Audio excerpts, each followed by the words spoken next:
Une lettre de motivation bien structurée peut changer le cours de ta candidature. Parce que ton CV t'ouvre la porte, mais la lettre de motivation te fait entrer.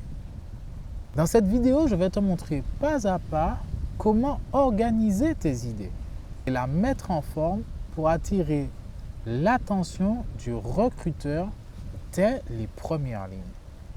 Et si tu restes jusqu'à la fin de cette vidéo, je t'offre un cadeau totalement gratuit qui va te permettre de réussir tes candidatures de A à Z. Donc reste bien connecté et attentif et la surprise elle sera pour toi à la fin. Beaucoup de candidats font encore l'erreur de recopier des lettres de motivation et même des CV sur Internet. Ils trouvent une tournure superbe, donc ils la prennent, ils la plaquent et ils la notent dans leur lettre de motivation. Et malheureusement, ils pensent que c'est cette méthode qui amène des résultats. Alors déjà, j'aimerais vous dire de la façon la plus claire que possible, elle est rapidement détectable par l'équipe RH. Pourquoi? Parce qu'ils voient des centaines de lettres de motivation et croyez-moi, ils savent voir lorsqu'il y a un lien dans les structures, dans les phrases, dans les tournures. Alors qu'une lettre de motivation efficace, c'est une lettre personnalisée et structurée. Voilà le secret d'une lettre de motivation. Voyons ensemble le point numéro 1, la structure de la lettre de motivation. Tout d'abord, vous avez ce qu'on appelle l'entête. Elle est séparée en deux parties. Vous avez l'entête de gauche, où vous allez renseigner votre nom, votre prénom, votre adresse, votre numéro de téléphone. Dans cette en-tête, pas besoin de marquer nom, 2 points, prénom, 2 points. On se doute que si vous marquez 06, c'est un téléphone. On se doute que s'il y a arrobase, c'est une adresse mail. Donc soyez déjà concis à partir de là. Notez votre nom, votre adresse, votre numéro de téléphone, votre mail. Et puis surtout, pas de situation maritale, pas de permis, etc. Ce n'est pas essentiel. Sur l'entête droite maintenant, c'est là que vous allez renseigner l'entreprise, l'établissement que vous visez, qu'il soit public ou privé, son adresse. Et puis vous avez également la date qui suit en dessous. Voici pour la partie en tête. Vous avez également l'objet où vous allez renseigner la référence de l'emploi que vous candidatez pour introduire ce courrier. Ensuite, nous avons ce qu'on appelle la formule d'appel. C'est le fameux Madame, Monsieur. Alors n'oubliez pas, si vous connaissez déjà le nom de la personne en charge de vous recruter, vous l'aurez déjà mis à l'attention dans l'entête. Et du coup, vous commencerez votre courrier par Madame la directrice ou Monsieur le directeur. Et exception faite au maire, où là, vous marquez toujours son titre, que vous le mettiez en en-tête ou en formule d'appel, vous commencez par Monsieur. Ensuite, vous avez ce qu'on appelle le corps de la lettre. C'est là où vous allez renseigner toutes les informations appréciables de votre courrier. Ensuite, vous avez ce qu'on appelle la formule de politesse en fin de corps. Veuillez agréer mes cordiales salutations. Et puis, vous avez enfin le pied de page où vous émargez et vous signez si c'est une lettre en manuscrit. Maintenant, si c'est une lettre en scan, vous pouvez très bien le scanner une signature pour l'y apposer ou tout simplement marquer nom, prénom. Voilà pour la structure de la lettre de motivation. En deuxième point, nous avons ce qu'on appelle le plan type. Et ça concerne le corps de la lettre. Dans ce plan type, vous avez les fameuses 3 parties, le vous, le moi et le nous. Dans le vous, vous allez parler notamment de l'entreprise. N'en soyez pas trop exhaustif parce que vous n'allez rien leur apprendre.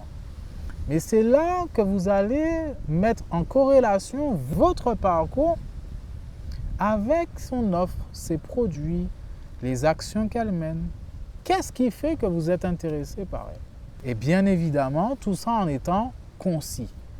C'est dans ce paragraphe que vous allez montrer ce que vous connaissez de l'entreprise et ce que vous avez compris et surtout ce qu'elle recherche. Maintenant, dans la section du moi, c'est là où vous allez présenter votre parcours. C'est là que vous allez mettre en avant vos réalisations concrètes, les missions, votre expérience, les compétences que vous avez développées. C'est là que vous allez les mettre en avant. Comme pour le vous, soyez concis. Vous pourriez dire par exemple, grâce à mon expérience dans, ou j'ai notamment développé les compétences dans, etc., etc. Et puis enfin, la troisième partie, c'est le nous, la collaboration. C'est là où vous allez mettre en lien l'adéquation entre vous et l'entreprise, entre votre profil et l'entreprise. Donc vous pourriez dire, je serais ravi de mettre à profit mes compétences au sein de votre équipe et contribuer au développement de... Voilà, vous pourriez mettre ça par exemple. Cette structure vous permet d'éviter le moi, je. Soyez aussi structuré. Il n'est pas question que vous ayez un vous de 10 lignes, un moi de 5 lignes et un nous d'une ligne.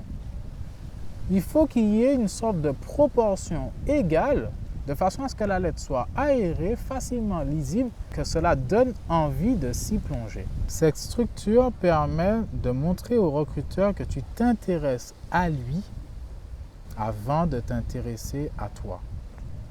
Alors retiens cette forme. Troisième partie, justement, c'est la mise en forme. Évitez les lettres de motivation trop longues. Soyez concis. Une lettre de motivation doit tenir autour des 200 mots. 200 mots, 220 mots maximum. Et surtout, une page. Pensez à une police simple. Je l'ai déjà dit dans les précédentes vidéos, Arial, Helvetica ou Calibri. Si possible, à partir de 13, pas en dessous. C'est une mise en page aérée. Le vous, moi, nous. Mettez-vous à la ligne. Pensez également à l'alignement sur les bords, les marges, de façon à ce que ça puisse être un courrier qui donne envie aux recruteurs de s'y attarder. Et puis, soyez sobre en matière de couleur. Pas de graphique, c'est pas un CV. Pas de couleur non plus. Donc, une lettre, simplement une lettre. Et puis, comme le CV, privilégiez le format PDF. Aujourd'hui, vous avez énormément d'entreprises. On serait autour de 99,999% des entreprises qui préfèrent le format PDF. Donc, il n'y a pas de secret. N'allez pas réinventer la roue. Mettez votre lettre de motivation au format d'envoi PDF. Alors, les erreurs à éviter. Comme je vous l'ai dit, les lettres copiées-collées sur Internet. Donc, du coup, aucune personnalisation, pas d'adaptation des compétences. Et du coup, vous ratez votre cible. Évitez les formules générales comme « je suis motivé et dynamique à rejoindre votre entreprise ». Ça n'amène rien, ça ne dit rien. Évitez les phrases trop longues, trop complexes. Les fautes d'orthographe. Et puis surtout, celle que je recommande le plus, il ne faut pas que votre lettre de motivation soit une redite de votre CV. Entrez plus en détail dans les expériences que vous avez eues, dans les projets que vous avez réalisés, de façon à ce qu'il y ait des informations complémentaires et surtout que ça suscite l'intérêt. N'oubliez pas l'objectif et le but d'une candidature. C'est d'être recruté. Mais chaque élément a son but. Le but du CV, son objectif, est de susciter l'intérêt de vous connaître. Tandis que la lettre de motivation, c'est susciter l'intérêt de vous rencontrer. Donc, il n'y a pas de secret. Le seul but de la lettre de motivation, c'est de décrocher un entretien. Il faut que vous en dites suffisamment pour attirer l'attention, pour que justement la personne se dise « Ah, on tient quelque chose là ». Voilà, j'espère que cette vidéo vous aura permis d'y voir plus clair sur la structure parfaite d'une lettre de motivation pour décrocher un entretien. Si vous avez aimé cette vidéo, vous savez ce qu'il vous reste à faire, un j'aime, un like, partagez, abonnez-vous à la chaîne, c'est complètement gratuit. Et ça me permet de vous proposer encore plus de contenu de ce type. Et vous qui êtes restés jusqu'à la fin, je ne vous ai pas oublié le bonus. Et également pour ceux qui souhaitent aller plus loin. J'ai créé une formation 100% gratuite qui va vous aider à réussir vos candidatures de A à Z, à vous démarquer des autres candidats. Même si vous n'avez pas de réseau, d'expérience, de diplôme, peu importe, même si vous êtes novice en informatique, je partage avec vous des conseils, des bonus que la plupart des candidats ignorent. Alors, tout ce qu'il vous reste à faire, c'est de cliquer sur le lien en description. Elle est accessible dès maintenant. Quant aux autres, je vous souhaite tout le succès que vous méritez. Et n'oubliez pas, de vos compétences naissent votre avenir. J'espère que vous serez la prochaine personne à succès que j'accompagne. Prenez soin de vous et je vous dis à très vite pour une prochaine vidéo de formation.